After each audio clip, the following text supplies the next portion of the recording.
Assalamualaikum warahmatullahi wabarakatuh. Perkenalkan kami kelompok 7 akan mempresentasikan hasil penelitian kami mengenai analisis dampak pandemi COVID-19 terhadap tingkat pengangguran di Indonesia. Sebelumnya saya Atika Najwa Firdaus dengan NRP terakhir 083 dari Departemen Arsitektur. Perkenalkan, nama saya Paraskevi Meraceti dengan NRP terakhir 159 dari Arsitektur. Saya Mutia Amalia dengan NRP terakhir 103 dari Arsitektur. Saya Elizabeth Tanaya dengan NRP terakhir 018 dari Arsitektur. Izin memperkenalkan diri, saya Listi Melanka dari Manajemen Bisnis dengan NRP akhir 70. Saya Itifah Zudin dari Manajemen Bisnis NRP 106.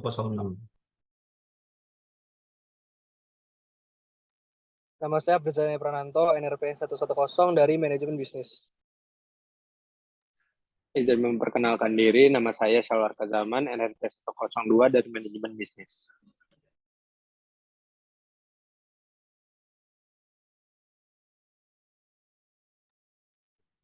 Yang pertama ada abstrak.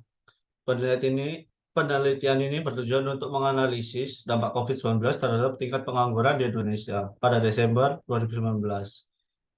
Penelitian ini bertujuan untuk mendata berapa banyak pihak yang berdampak kondisi terkini para terdampak serta pengaruhnya terhadap perekonomian masyarakat lokal. Jenis penelitian ini menggunakan metode kualitatif yang dilakukan oleh sebanyak 8 mahasiswa. Dengan metode kualitatif, mahasiswa bisa mengetahui dan memahami langsung mengenal kondisi lapangan yang ada pasca pandemi COVID-19. Next. Berikut latar belakang yang mendasari mengapa kita memilih tema ini. Pada tahun 2019, wabah COVID-19 dipicu pada Desember di kota Wuhan yang berada di Provinsi Hubei, China. Virus ini juga menyebabkan pandemi di seluruh dunia. Virus ini menyebar ke seluruh dunia dengan epicentrum wabah awalnya adalah di Cina. Kasus ini dilaporkan dari perjalanan, dari mobilitas yang berada di Cina kemudian menyebar. Dampak dari COVID-19 ini bagi kesehatan manusia yaitu dengan terjadinya penyakit sesak nafas, kehilangan bau atau anosmia, nyeri otot, masalah persendian, produksi dahak yang berlebih, sakit tenggorokan, sakit kepala, kedinginan, mual dan muntah, hidung tersumbat, diare, hemoptisis, dan kongesi konjungtiva yang bisa menyebabkan kematian. Next. Penularan primer sebagian besar disebabkan oleh kontak fisik yang dekat tanpa perlindungan penghalang yang baik seperti masker. Maka dari itu bisa menular lewat droplet, bersin, dan batuk. Kemudian masa inkubasi dari penyakit ini yaitu 2 hingga 14 hari. Orang-orang yang rentan terkena penyakit itu orang-orang yang memiliki penyakit komorbid atau penyakit bawaan yang bisa memperparah kondisi sehingga bisa menyebabkan kematian. Next.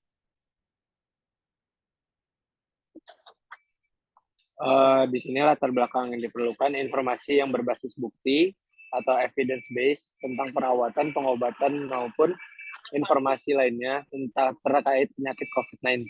Virus ini juga tidak hanya menyebabkan tingginya angka kematian di seluruh dunia, tetapi juga menyebabkan kemerosotan ekonomi yang perlahan-lahan membunuh negara-negara di seluruh dunia dalam dunia yang sangat terhubung dan terintegrasi. Dampak penyakit di luar kematian mereka juga mereka yang meninggal dan morbiditas mereka yang tidak dapat bekerja untuk jangka waktu tertentu telah terlihat jelas sejak wabah di tengah perlambatan ekonomi Tiongkok dengan gangguan produksi.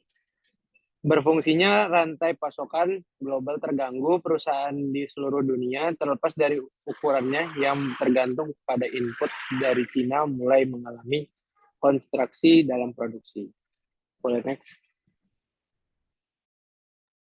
Untuk tujuan penelitiannya yaitu untuk mengetahui dan menganalisis dampak pasca pandemi yang ditimbulkan saat era pandemi COVID-19 kemarin. Kemudian diharapkan dapat ditemukannya solusi atau alternatif dalam upaya menanggulangi isu ini. Selanjutnya, untuk tinjauan pustaka, dalam penulisan karya ilmiah ini dibutuhkan jurnal sebagai landasan dalam penelitian.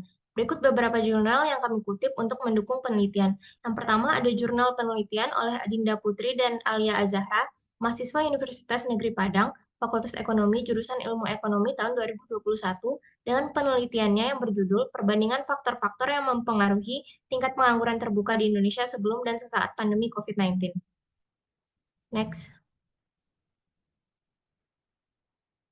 Dalam jurnal tersebut dijelaskan mengenai faktor apa saja yang mempengaruhi tingkat pengangguran terbuka di Indonesia sebelum dan sesaat pandemi. Salah satunya adalah pemberlakuan pembatasan aktivitas, khususnya pada periode Maret hingga September 2020, yang kemudian berdampak pada penurunan aktivitas ekonomi masyarakat.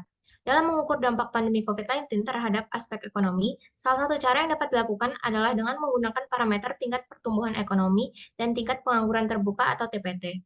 TPT itu sendiri merupakan persentase jumlah pengangguran terhadap jumlah angkatan kerja. Pengangguran juga bisa diartikan sebagai perbedaan antara penggunaan tenaga kerja dengan jumlah angkatan kerja. Next.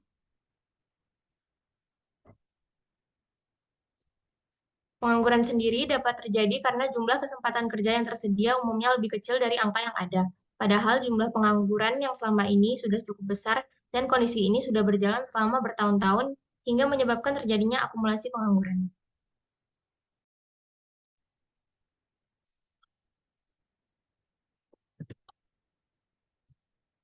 Selanjutnya adalah metode penelitian. Boleh di next. Selanjutnya adalah metode penelitian. Dalam penelitian ini kita menggunakan dua metode, yaitu ada kualitatif dan kuantitatif, di mana kualitatif sendiri itu lebih mengarah ke penjelasan yang deskriptif, sedangkan yang untuk kuantitatif kita lebih menggunakan fakta-fakta yang aktual. Nah, di dalam penelitian ini sendiri, kita menggunakan jurnal-jurnal yang sudah disebutkan sebelumnya, tinjauan pustaka, yang nanti akan menganalisa bagaimana di tiap tahunnya pengangguran pasca pandemi COVID-19 itu menyebabkan pengangguran seperti apa. Lalu kita akan menganalisa juga data-data aktual untuk mengetahui dampak yang ditemukan dari COVID-19 sendiri terhadap tingkat pengangguran di Indonesia.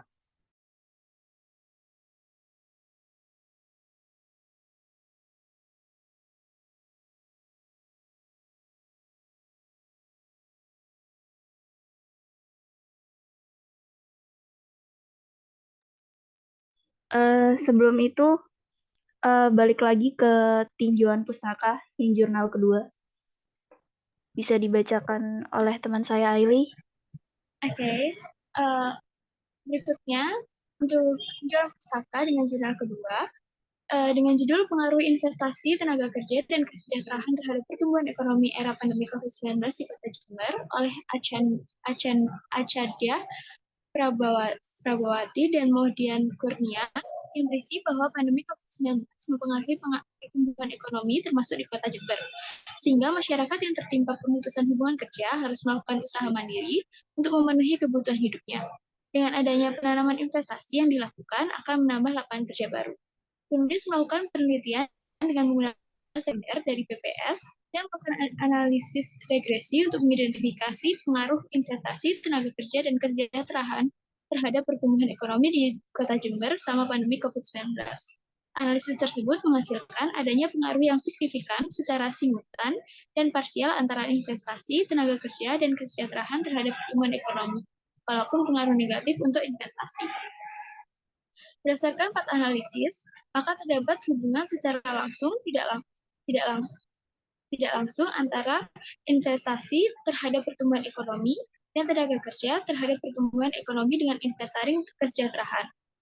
Penulis menyarankan bahwa pemerintah dan pelaku ekonomi di Kota Jember harus meningkatkan investasi dan memperkuat tenaga kerja untuk meningkatkan pertumbuhan ekonomi di masa pandemi COVID-19.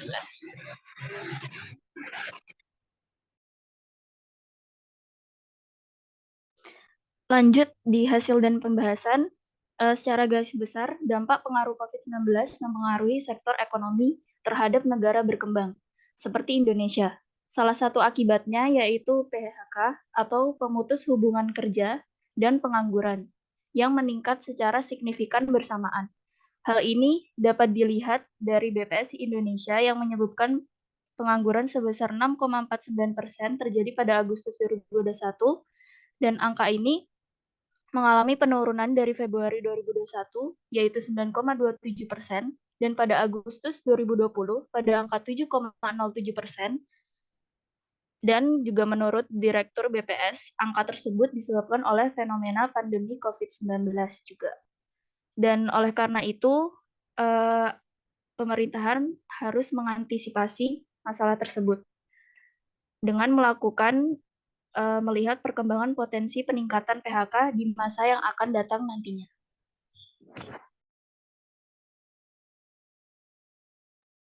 Yang terakhir ada kesimpulan.